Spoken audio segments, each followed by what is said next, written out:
What exactly is Disney bounding, and why do so many people do it? So if you're a fan of Disney, if you've ever been to one of the Disney parks anywhere in the world, you know that there are actors who dress up as the characters, and they very much are in character. They're amazing, and they allow not only the children but the adults to suspend disbelief and really immerse themselves in the world. When we went to Disney World back in February, my husband and his best friend were like, oh, we're not really into meeting the characters. And then my husband did meet Chewbacca, and then we went and did a couple of character lunches. So we met the Winnie the Pooh gang. Right?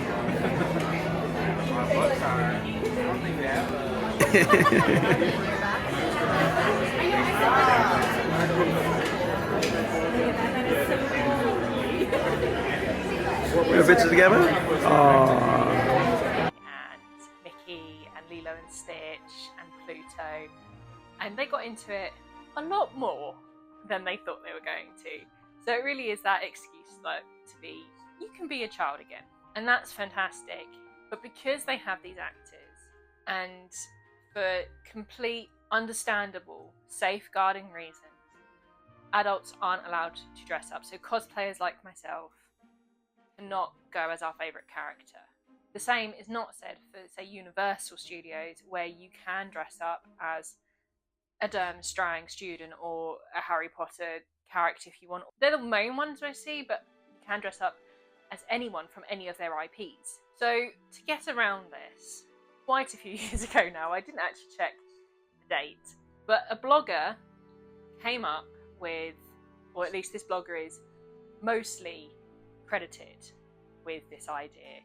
They came up with the idea of wearing clothes to emulate and imitate and make you think of characters without actually being costume. So the idea of colour blocking in certain ways. So if you wanted to do Ariel, you'd wear a green bottom and a purple top in some way. And people have got incredibly creative over the years with that. I've actually never done Disney bounding in a sense. I've worn Disney inspired clothes, so the prints have been things like Mickey or Up on it, or I've had a rainbow sparkly dress, which I've done a cutout of Mickey's head. Yeah, I've never done Disney bounding before, but a lot of cosplayers like me like to dress to suit what we're going to. So if we're going to watch a particular film, we may dress in graphic tees or other clothing that you can buy, or some people do bound. Why is it called bounding and not, say, cosplaying? Like I said, that blog that is mostly credited with this idea was called Disney Bound. They were Disney bound. They were about to go on a Disney trip. So that's where the name comes from, is Disney bounding. It comes from the name of the blog, where they're like, I'm going to dress to make you think of these characters. And the reason why so many people do it is the cut-off age. So in America, so both American parks and the Paris park, the cut-off age is 14 years old. There are exceptions, one of them being Halloween, which is when we're going for Paris anyway. Halloween, literally on the 31st, not the rest of the Halloween festival, just the 31st of October, you can dress in costume. Similarly, in America, they have the Oogie Boogie Bash, which, again, if you get to, it's a separate ticketed event, and you can dress up in costume for that. In Japan, so Tokyo, I think both Tokyo Sea and Tokyo Disneyland, Shanghai and Hong Kong, the age is 16. There's a load of adults who are children at heart, Disney adults, who want to emulate their favourite characters and wear similar things. So that's what Disney bounding is. It's a bit funny, actually, right now me recording this intro, because I've actually finished the items of clothing that I've made that I'm about to show you. I was just in such a rush to get them done, because I literally leave for Paris in 3 weeks and I still have not started the transformation part of my transformation gown. What I'm doing, what I'm about to show you, are 2 cosplay skirts. So they're not meant to be costume, but they're meant to make you think of a character. One is Cinderella. I've used up that Satin the leftover blue satin. I still have a load of the organza, but I have used a fair bit of the organza. And I've made 50s kind of circle skirt just because I like that style. It suits me, and they're quite easy to pattern yourself. I didn't quite get a full circle out of the Cinderella lining, but we'll talk about that in a bit. But that's actually going to act as a backup for Halloween itself. Basically, yes, you're allowed in costume, and yes, you're allowed to dress up as characters, but your costume is still subject to the cast members' discretion. So they might say, you need to change the skirt or something. So that's my backup. It's more cosplay, less costume, so I should be safe with that. The second, or probably the first, because I'm probably going to show it in chronological order, is Belle from Beauty and the Beast. I absolutely love Beauty and the Beast. It's probably my favourite, and I bought some ears that were Belle inspired, and I've not worn them yet, so I needed something to go with my ears. I'm using that same poly satin. The Cinderella is obviously a scrap project, so it's using up that leftover blue poly satin and the organza. The Belle is what they call antique gold poly satin, exactly the same range from Minerva, just a different colour. And then the overskirt is glitter tulle, again, and I think it's called antique gold for both. Yeah, Disney bounding.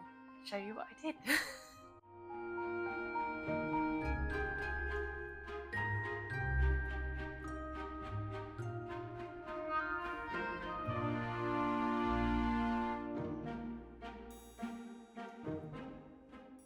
Okay, so last night I spent a really long time working out how to attach an invisible zipper to the side seam with a pocket using French seams.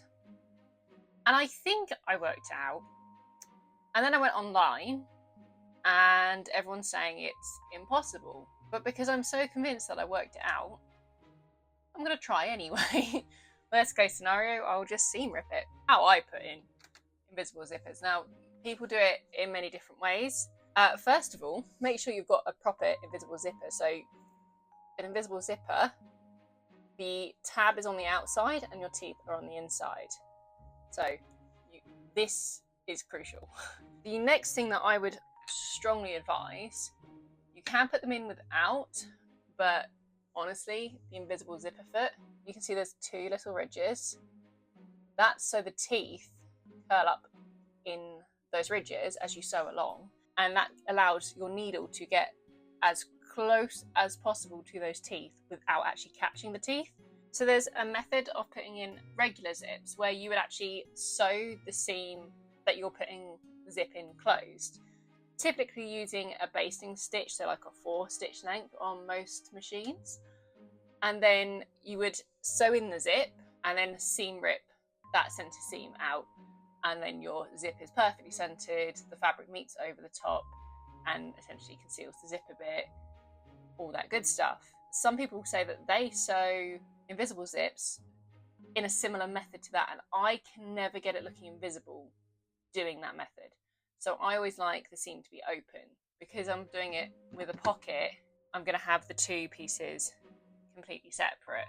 What I do with all zips, doesn't matter what type of zip or what fabric I'm using, I always hand tack my zip first. Just a habit, it helps me position it.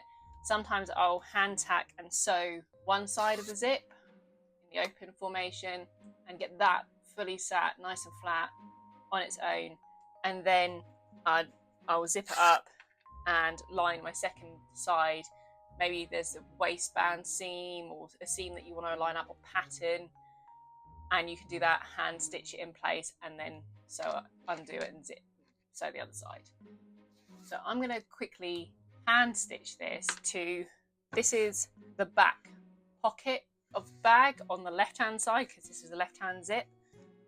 Typically garments zip up on the left, mostly because the majority of people are right-handed and it's easier to do that on your non-dominant side.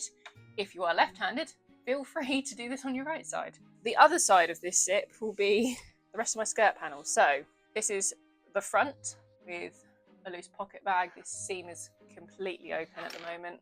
and this is the right hand side with the pocket tacked to the front, but the second part of the zip is going on the back here.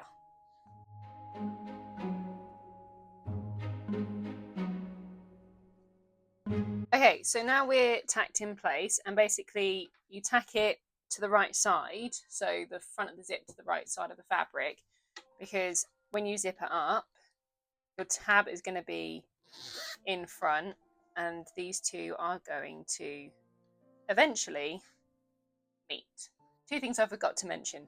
I sew with a 5/8 of an inch seam allowance, so what I would actually do is take my seam, turn under 5/8 of an inch, and iron it, and then match up this edge of the zip to that crisp line. This is a pocket though, so I'm assuming what I think I've worked out is that you want to sew with your smaller seam allowances. So when you attach a pocket to any piece, if they're like the side seam pockets and you want them to be invisible, you set them back with a smaller seam allowance. So when you come along and sew with the correct seam allowance, your pocket bag is set back from the seam a bit. It's just to hide it a little bit more, so you can see the pocket seams there, but when you pull this flat, the front seam actually comes further than the pocket seam. I am aware I have the selvage, and the selvage is visible, and it's still going to be visible. I am putting that overlay of glitter tulle over the top, and so it's going to be really busy anyway, so unless you're really looking, I don't think you'll see it. But ultimately, this is Disney bounding. This is not like a fancy dress or skirt or whatever. I am literally squeezing as much out of this fabric as possible. So yeah, you can see the selvage, and I'm just going to go with it. I don't care. So now we've got the zip hand tacked. I'm now going to run it under the machine, and as I do it, I'm going to push the teeth open. But you can see they curl, so I need to push them open up into that channel and sew along here, so the needle is going to get as close to these teeth as possible. Once I've done one side, I'll zip it to make sure that it hasn't caught anywhere, and then I'll move on to the other side. Also, reason why I'm doing a red zip, I could not find a colour anywhere near close to this, so I thought just match the roses and not introduce another colour. So, bold choice.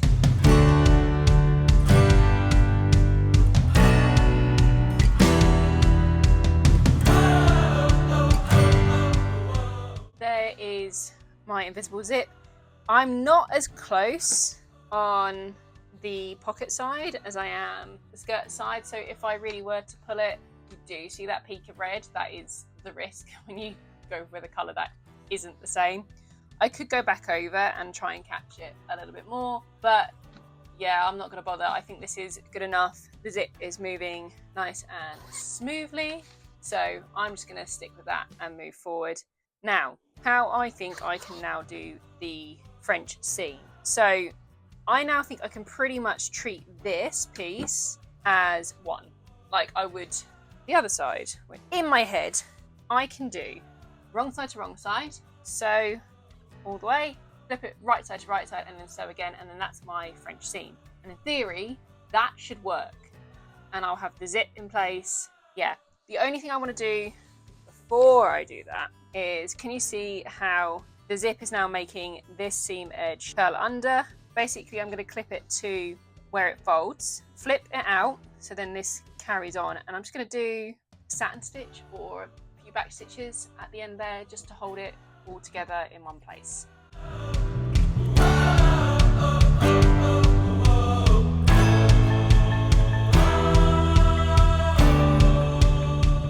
We have a skirt, back, front, pockets, and side zip. If you are going to use glitter tulle at all, be prepared to be glittery for the rest of your life.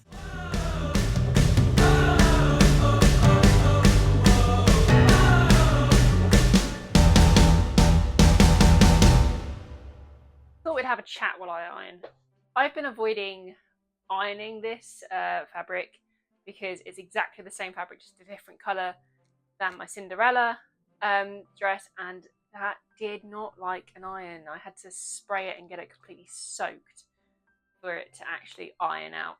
But I do think the waistband could have a bit of a crisp up before I sew it down, and I'll do that by hand, the sewing down bit.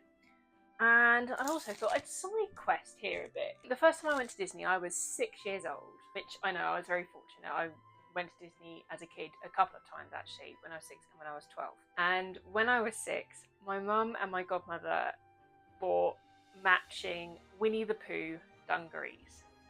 And I have loved these. These have been part of my childhood, and I was begging my mum for the longest time, if she found them, can I have them? And she found them. It's just so cute. I'll see if I can find the picture of like us way too hot at Graceland, sweating, not happy to be there, where my mum and my godmother were wearing these. The only thing is that because they are vintage now, because I am 32, nearly 33, around these corners where this, you can see they're white from the front, well, you can start to see that they're giving.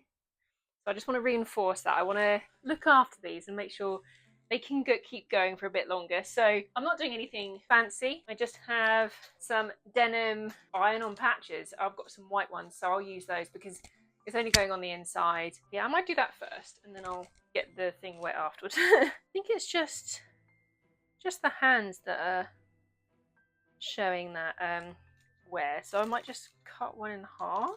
I don't know about the US, but I'm assuming it's similar. In the UK, you can pick this up from any haberdashery, so like a Hobbycraft or any local haberdashery places should stock this sort of thing. Maybe a Michael's or Joanne, I would have expected to stock this sort of thing in the States. I'll just cut it in half, and then I'm going to round the edges. That's just to stop it like more likely catching and lifting. Got my two, are these oblong?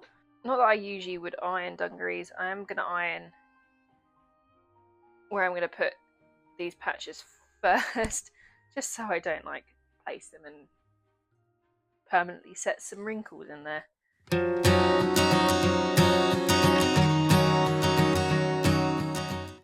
In a pinch, I've actually used interfacing for this sort of thing. Iron-on interfacing, obviously.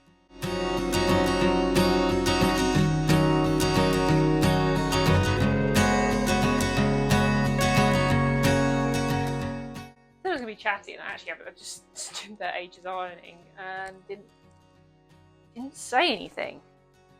So I opted for the sew-in interfacing this time on this waistband.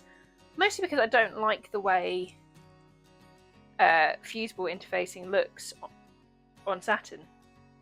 And the interfacing goes on the outside, so not the lining layer, the outside layer. So that's the one that needs the structure and not to wrinkle. Yes, I am right-handed. Yes, the iron is on my left-hand side. Mostly because my mum's left-handed, so whenever she had the iron set up, this is the way it'd be set up. So I learned to iron in a right-handed way. I always use my right hand, but like it was always crossing my arms, and it's weird to me when I don't do that now. Which I know so many people will be like, what the hell, this is so backwards. And you'd be right. This is not normal. My parents have been away recently, and I went back home. Whilst my parents were out the country, they went away for like 3 weeks. My nan, bless her. My nan is 93. She was like, oh, I don't know what I'm going to do. And then I'll be on my own. But I'll muddle through as a belated birthday. Well, my sisters took her out one weekend, and then my husband and I went back and took her out another weekend, and picked her up and chatting, just telling us how she was ironing the day before, and next thing she knows, she's on the floor and she's got a burn because she went arse over the tip with the iron in her hand. Her ironing board, like what to call it, the metal stop, I suppose, sheared complete off, and she, collapsed on her. But being 93, she actually had weight leaning on the ironing board, lost her balance. So that's why I thought of that story. She's fine. She's absolutely fine. She was saying that to get a hint for us to go help buy her an ironing board, which we did. She has a new ironing board now. First time she ever went into B&M. If you've not been to the UK, you need to go into a B&M.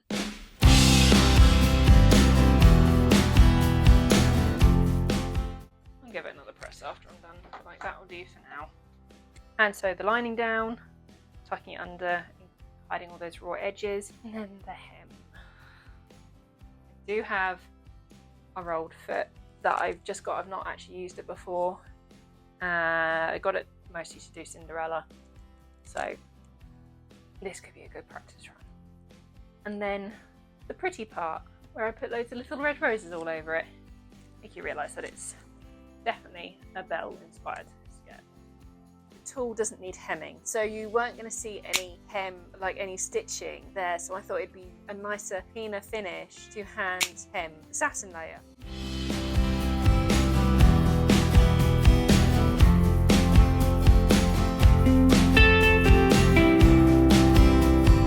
So last night I just had to call it and give up. I couldn't do the maths that late at night, so I've now made myself this little paper template for the waistline, and then you can extend the skirt however long you want from then.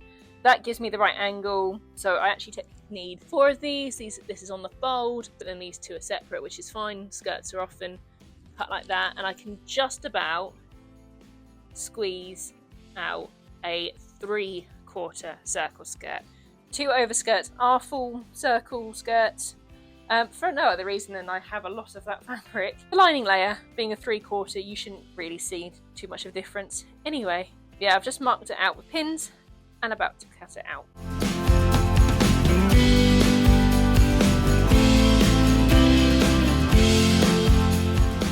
With the Belle skirt, to actually hand sew the hem, which in hindsight was a little bit of a mistake. There was absolutely no way I was doing that on the yardage of Cinderella, and you can't make invisible hems on organza, so you were going to see the stitching regardless. So it was the Cinderella Disney bound skirt that I practiced that rolled hem with the rolled foot, and it did work. As it was a circle skirt, like, you kind of get like a bunch up of fabric, so occasionally there's a tiny little tuck, but you can't see, well, I don't think you can see it anyway, and you get this quite beautiful fluting effect. I really like it, so I'm definitely moving ahead with that with the Cinderella long skirt, which I still haven't hemmed, and we're 13 days till we're at Disney, which means we're actually only 10 days till we're in Paris.